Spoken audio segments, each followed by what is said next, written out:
Hello, everyone. Welcome to the Adkup Show. So, finally, Trump has initiated the trade war, and the first two victims are Mexico and Canada. The escalation of trade tensions between the United States, Canada, and Mexico has been marked by President Donald Trump's recent announcement of a 25% tariffs on imports from both countries. That's really huge. And by the way, 77% of Canada's export goes to the US. For Mexico, it's 84%.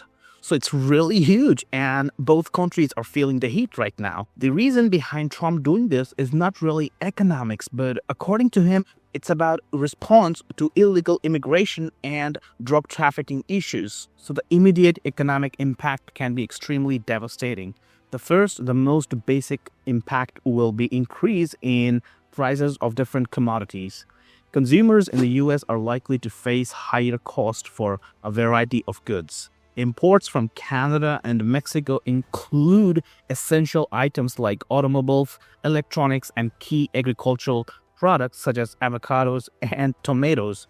Now, it's not difficult to find alternates to avocados and tomatoes. It'll anyways benefit American farmers. But when it comes to automobile and electronics, that's where things get tricky. The cost of these items is expected to rise, with some analysis predicting gas prices could increase by 25 to 75 cents per gallon due to tariffs on Canadian oil. The automotive sector, heavily integrated across three countries, will see higher production costs, which could translate to increased vehicle prices or even factory closures, potentially leading to job losses. This means there is a high possibility of reduction of consumption, not just in America, but also in Mexico and Canada. Now, in retaliatory actions, Canada has declared it'll impose tariffs on $155 billion worth of US goods, starting with $30 billion in products like alcohol and fruits from February 4th, 2025. This could lead to a broader trade war. This tit for tat could disrupt supply chain and affect businesses on both sides of the borders. At the macro level, economics won't look good at all. Economic projections suggest severe impact on Canada and Mexico.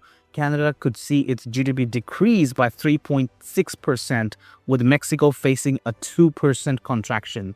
The US is not immune, with potential GDP reduction estimated at 0.3%. So one thing is clear about this trade war, and that is it'll be net loss for all the parties involved.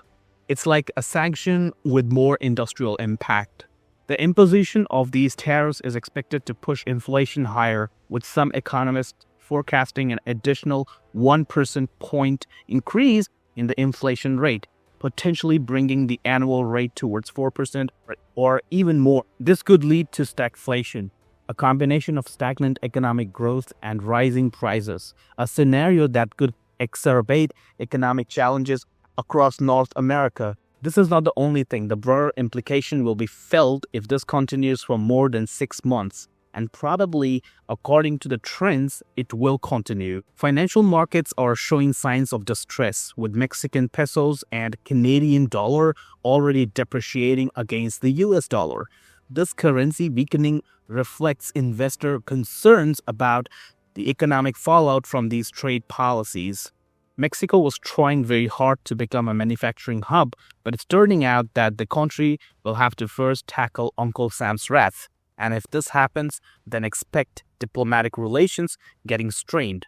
The tariffs threaten to undo years of economic integration facilitated by the USMCA, that is, United States-Mexico-Canada Agreement. This could lead to spillover effect into politics too. Collaboration on other critical areas like security, environmental policies, and beyond. The potential for long-term damage to trilateral cooperation is significant, and probably there's more to lose than gain. Increased costs and economic uncertainty could lead to reduced consumer spending power and business investments, potentially resulting in job losses and decrease in economic activity. Now, if Trump is trying to change the status quo, then he's trying to actually change the entire behavior of consumers across the continent. Looking forward, the question now is whether Canada and Mexico can negotiate a de-escalation, or if this marks the beginning of a new era of protectionism. The immediate steps towards de-escalation would involve diplomatic negotiations to address the underlying issues of immigration and drug trafficking, without resorting to economic warfare. But again, does Canada and Mexico have the capacity and capability to crack down on drugs and illegal immigration? And the answer is no.